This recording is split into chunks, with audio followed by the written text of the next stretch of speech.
As a math teacher, I always get this question. Why do I need mathematics? I'm gonna be a doctor. And suddenly you're gonna get faced with something like this, a pie chart, with a lot of information that has to do with diseases, people, and data that you need as a physician or a doctor. And today, in this time, current time 2020, around March, there's an epidemic in all the world, and I think it's an epidemic of statistics, of data that everyone wants to know, everyone needs to know about some virus that's out there. And that's mathematics. And that's why we have today circle graphs, also known as pie charts, like this one, like all of these, that represent data. And today we're going to see how to get those pie charts. How do we make one? Well, let's say that we got some data from people, from students, and let's suppose that these imaginary students, I asked them what they want to study. And let's suppose that I have a population of 120 people. That's what we have right there. I asked this question to 120 people. What do you want to study? Do you want to be a physician, a lawyer, a business administrator, an art student, or an engineer student? What do you want to study? That was the question. And let's suppose that of those 120 people, 30 of them wanted to become physicians, 24 wanted to become lawyers, 30 of them business students, 12 art students, 24 engineers. And what's going to be next? I'm going to give you a chart that is not the pie chart, but it's a table that is going to help you to get the information for your pie charts. It's going to give you pretty much all the steps. Okay, so I get here the quantity of each category. This category, physician, it's 30, and so on. And I have again the 120. Many times they're not going to give you the total, so in that case you need to add the amounts of each category to get your result. Alright, and then after this you have to do the following. You have to get the percent of each category. How do you do that? Well, that's going to be done in this section. In this column, that's what I placed right there. You got to divide each amount by the total. And I got here 30 divided by 120.25. I think I don't need to emphasize how to make this division. If you don't remember how to make this division, all you have to do is just take the number here and then put it inside the division box, and the 120 goes inside. I'm sorry, the 30 goes inside the division box and the 120 goes outside. If you don't remember how to make this division, you're supposed to know this already, so I'm not gonna emphasize that too much. And then after this, that 0.25 you gotta multiply by 100, and then it's gonna give you the percent, 25% in this case. Of course, when you make this multiplication by 100, you just gotta move the decimal point 2 times to the right, and it's gonna be 25%. That is gonna be the result. Alrighty, so that's what you have right there, 25%. And this 25% means that 30, it's 25% of 120. If you remember, 25% is 1/4 of the whole. So this 30 represents the 1/4 of 120. If you multiply 30 by 4, you get 120, right? Let's continue. I'm going to do the same thing for all the other numbers of our categories. 24 divided by 120 gives you 0.2. And then this number multiplied by 100 gives you 20%. Of course, that when you multiply by 100, the trick is to just move the decimal point 2 times to the right. I hope that you don't do the actual multiplication for this. Please avoid that. Save yourself some time. Okay, let's continue. We got to do the same thing for all of them, and we got 20, 10, 25, 20, and so on. All right, what's going to be next? It says right there, you see that part of the chart? It says multiply the decimal result. Not any result, not any number. The decimal result. Don't just multiply. I see that 25. I want to multiply that by 360. No, no, no. You're going to multiply the decimal, which is this. Not this number. The decimal. This part. Okay? Multiply by 360. Why 360? There's a big reason. Because one day, some Sumerian guy, some Babylonian guy, 3 millennials ago, 3,000 years ago, decided to divide the circle into 360 parts. Why 360? Because it's a number with a lot of divisors. That's a great advantage for people that don't have calculators or computers. Anyways, we gotta divide the circle into 360 parts because that's how we get our angles. We measure in degrees. There are many ways to measure angles, but the most common way is through degrees in 360 degrees. So that's why we gotta multiply our decimal by 360. When you multiply 0.25 times 360, you get 90. Now let's think about 90 degrees. 90 degrees, it's this much, and this is what we call a right angle. As you can see here, this slice of the pie, this slice also appears here, here, and here. You have 4 parts that are exactly 90 degrees.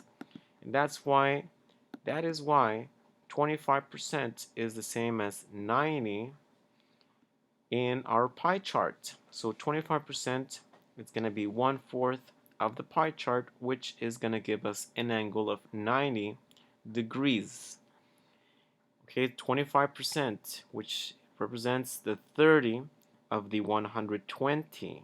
Okay, now if this would have been some other number and this is still 30, this 25% would not be there. It would be something else when you make the division for some other total. So this varies according to the numbers that you have. Alrighty, so we're gonna continue. We gotta do the same thing for the rest of the numbers. Alrighty, we gotta multiply the decimal by 360. We're gonna do the same thing for the rest of the numbers. Remember, it's the decimal, not the total.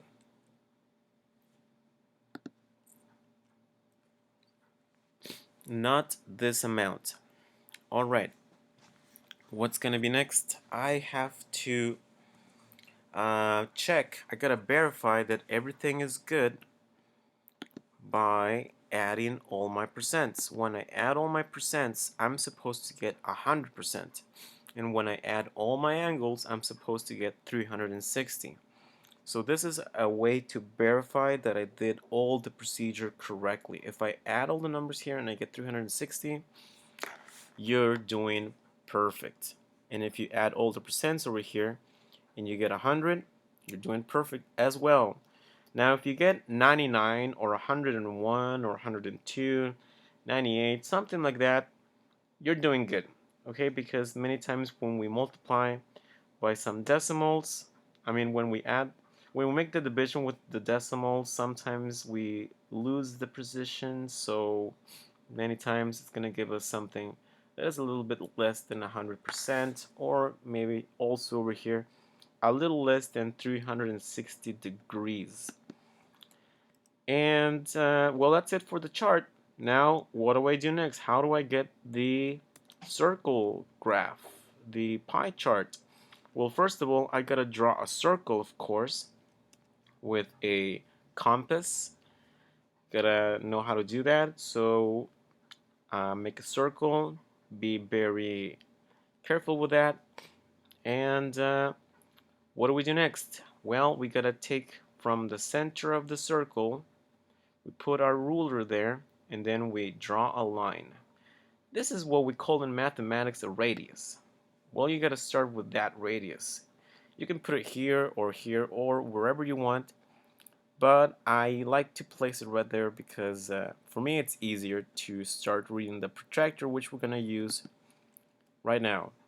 So we need a protractor, guys. You need to find your protractor, okay? And then you know how to use this. Of course, you gotta put the bullseye, the mark in the middle, right there in the center of the circle. So that's what I did right now. There you go. And I gotta go back to my chart. This is my chart. The first section says 90 degrees. So I gotta go to my circle and I measure 90 degrees. Alright, something that is very important. I made my mark here. I gotta measure my angles from the bottom part, not the outside part. If I start to measure from here, or whenever, okay, so here I'm starting to measure from 0 degrees, and here I have 10, 20, 30, 40, and so on. I'm not gonna start measuring from over here because this one says 180, 170, and so on. So this outer angle, it's actually starting from over here, but I'm going to be measuring from this part. Alright, so I'm going to be measuring from here 0 to 90 degrees. That's what I have right there. And next is going to be, I gotta draw something. I gotta draw a line from the center to the angle. But of course you gotta make a mark here and then you use your ruler and then draw it. Since I'm doing it here on the computer, I'm just gonna make a line there. But you know what to do, right? Okay, let's continue. What's gonna be next? Well, I gotta put my protractor in this form. I gotta be very careful. I was kind of clumsy there because this computer program, it's a little bit difficult to use. It gets stuck sometimes in points where I don't want it to be. But let's imagine that this thing is perfectly placed. Alright, so we have there our angle, we have there our protractor, and we have to go to the chart again. We gotta see what's gonna be the next category. The category that we have here, it's the lawyers, and it's 72 degrees. So I gotta take my protractor and I gotta measure 72 degrees. But gotta be careful because if you say, oh teacher, here's the 72 degrees, here it is. Well, this 72 degrees represents the angle that is formed from here to all the way over here. But that's not what I have over here, because if you do that, you're actually getting all this big angle, 110 or something like that. But what you really need to do is measure from here to all the way over here, 72, somewhere around here. And you see here, I placed the protractor in this form, and I started measuring from here, so it's 0, 10, 20, and so on until I reach over here. What's gonna be next? I gotta mark it, gonna make a line properly, and then what's after this, it's gonna be basically the same thing. I gotta move my protractor in such a way that the 0 here, 0, 10, 20, 30, and so on, it's going to be aligned with my new line. And then I gotta go back to my chart, go to the next section. It says 90 degrees. Well, 90 degrees, where do you find it? It's gonna be 0, 10, 30, 40, 50, 80, 90, right there. That's gonna be the angle that I'm looking for. And I mark it, move the protractor again, there it is, from where I started to do my last mark. I gotta move it right there. Did you see what I did? You see that? I just moved it. Here's the 0. Then I move it over here. Here's the 0 now. So then I gotta measure the next angle, the next category. What is it? let's go to the chart. It says art students, I gotta measure 36 degrees. Where is that? I gotta go 0, 10, 20, 30, about there in the middle. Maybe just one more angle over here, right there, one more degree, sorry. And again, you gotta measure from here to here. I see many students that make this mistake. They start measuring from the other one because, oh, they just see the 36. I gotta use this one. But this 36 is actually the angle that is formed from here to here. That's not what you have. And if you mark this and you say, oh, this is 36, and you give me this huge angle, that's not what we're looking for. You gotta go over here. It says 0, 10, 20, 30, 36 right there. Alrighty? So you have your 36 degrees. You have your angle right there. And then after that, well, you gotta put your protractor. I don't have any more categories. I have just, I just have one more, and it says that it's 72. So this is going to be like the check. This is this is how we prove that we did our procedure correctly for our drawing. And as you can see here, I placed it there, right? I was there, and then I moved it over here. Now I have about 70 degrees, which is a pretty reasonable result. 70 degrees. It's about 72, so that means that we did the procedure correctly. So that means that the last section, the last category, you don't need to draw it, but you need to verify that the angle that you have from this category, which is 72, appears here, which is 72 right there. Alrighty? And so in this case, it's about 70, and that's correct. We're doing good. So what's left? What do we do next? I have to label each section of my pie chart, and of course I have to make it a little bit more nice. I gotta erase these sections. For example, I had some more lines. These lines kind of bad. I should fix that, and I did. I erased those lines, and then I have to label what with the other parts. Okay, this is why we have the percents. I gotta place the label for the category, which in this case was lawyer. I gotta put on the bottom the percent, and I'm not gonna place the angle, the amount of the angle. I'm gonna place the percent that I have. Alright, that's why we did the percents, and I gotta put them there. So we have 25, 16, and so on.